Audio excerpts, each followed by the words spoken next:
স্মৃতিসৌধে শাকিব খান ও তারেক রহমানের সাক্ষাৎ কি ছিল আলোচনায়? দর্শক, বিস্তারিত জানতে আমাদের সঙ্গেই থাকুন, তা না হলে অনেক কিছুই অজানা রয়ে যাবে। জাতীয় স্মৃতিসৌধে একসঙ্গে দেখা গেল ঢালিউড সুপারস্টার শাকিব খান ও বিএনপির ভারপ্রাপ্ত চেয়ারম্যান তারেক রহমানকে। এই সাক্ষাৎ ঘিরে সামাজিক যোগাযোগ মাধ্যমে শুরু হয়েছে নানা আলোচনা। সম্প্রতি জাতীয় স্মৃতিসৌধে শাকিব খান ও তারেক রহমানের একসঙ্গে উপস্থিতির ছবি ও ভিডিও প্রকাশ্যে আসে। এরপরই বিষয়টি নিয়ে জনমনে নানা প্রশ্ন দেখা দেয়। এটি কি পরিকল্পিত কোনো সাক্ষাৎ, নাকি কাকতালীয়ভাবে এই সময় উপস্থিত হওয়া? চলুন আমরা এই প্রশ্নের উত্তর খুঁজি। এ বিষয়ে শাকিব খান বলেন, এটি ছিল একটি সৌজন্য সাক্ষাৎ। জাতীয় স্মৃতিসৌধে এসেছি শহীদদের প্রতি শ্রদ্ধা জানাতে, এখানে কোনো রাজনৈতিক আলোচনা হয়নি।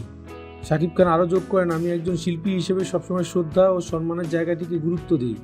ঘনিষ্ঠ সূত্র জানায়, এই সাক্ষাৎটি ছিল সংক্ষিপ্ত ও আনুষ্ঠানিক। কোনো রাজনৈতিক কর্মসূচি, বক্তব্য বা সিদ্ধান্তের বিষয় সেখানে আলোচনায় আসেনি। কেউ কেউ বিষয়টি নিয়ে কৌতূহল প্রকাশ করলেও অনেকেই এটিকে একটি স্বাভাবিক সৌজন্য সাক্ষাৎ হিসেবেই দেখছেন।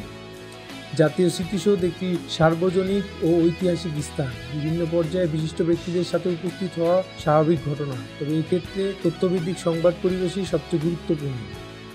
সব আলোচনা ও জল্পনার মাঝেও এটুকু স্পষ্ট, জাতীয় স্মৃতিসৌধে শাকিব খান ও তারেক রহমানের সাক্ষাৎ ছিল সৌজন্যমূলক। এর বাইরে অন্য কোনো রাজনৈতিক সিদ্ধান্ত বা কর্মসূচির তথ্য পাওয়া যায়নি। দর্শক, ভিডিওটি ভালো লাগলে লাইক করুন, কমেন্ট বক্সে কমেন্ট করুন এবং এই ধরনের ভিডিও নিয়মিত পেতে আমাদের চ্যানেলকে সাবস্ক্রাইব করুন। ধন্যবাদ।